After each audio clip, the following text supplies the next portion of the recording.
Good Tuesday morning. This is 106.1 KYVZ. Joe Vazurek visiting with Ag Meteorologist Chris Schromick at Decision Weather and Atwood, as well as WeatherValet. Chris, it was hot yesterday. Looks like more of the same today and tomorrow. Yeah, Joe, we saw temperatures climb up there into the upper 90s, low 100s yesterday. We had a heat advisory just to our east with those higher dew points in the upper 60s to around 70.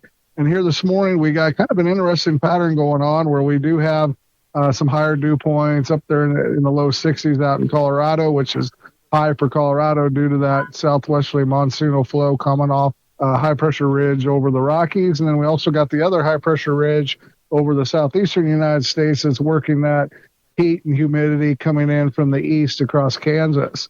During the overnight hours, we saw some thunderstorms develop over central Kansas. It slowly moved across the state.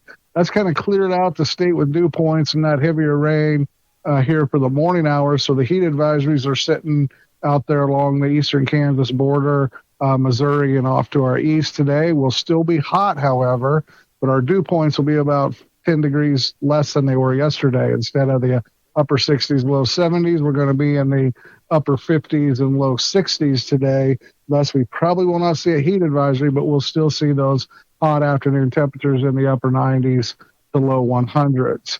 That heat will stay with us, like you said, again tomorrow. And then we got a front that'll come through and a disturbance that'll kick out of the northwest tomorrow evening, tomorrow overnight, where we got a round of shower and thunderstorm activity. And then we got another disturbance Thursday evening and Thursday night that'll give us a second chance for some showers and storms before we head into a hot and dry weekend. Looks like we'll see temperatures there tomorrow get up there in the middle 90s. Thursday, only probably upper 80s to around 90 for highs. And then Friday, we could have some morning storms and clouds clearing in the afternoon, back up into the low to mid 90s, and then heading towards 100 degrees for the weekend. We'll see if the humidity builds back in. It does appear that we'll have some monsoonal flow and that pattern to the west trying to hang on as this southern ridge and that kind of fights each other going into the long-range forecast. That dry, hot period over the weekend, early next week, and the 100-degree temperatures may start to dry things out. We'll be needing some more rain for the pastures and crops because we're going into that critical stage of development as we head into those early parts of August. And it does appear that that monsoonal pattern will come back and influence the weather the last few days of July and in early August, where we got the shower and thunderstorm and activity coming from the west daily. So that means we could have some rain chances hanging in there, coming back in the forecast, slowly chipping away at this drought conditions. Even if it's scattered, eventually one night somebody will get it. The next night, maybe another person will get it. Some severe weather also is potentially there, but it is a pattern that's rather favorable for crops and pastures and continuing as we head into typically the hotter and drier parts of our calendar year.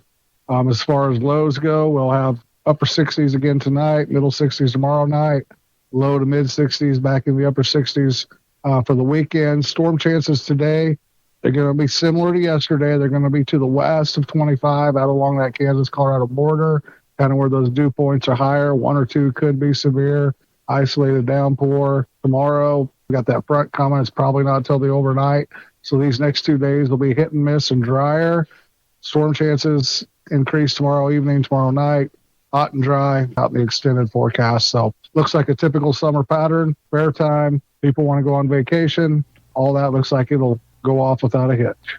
Okay, once again, that's Ag Meteorologist Chris Schromick at Decision Weather and Atwood, as well as WeatherValet for 106.1 KYVZ. I'm Joe Vazurek.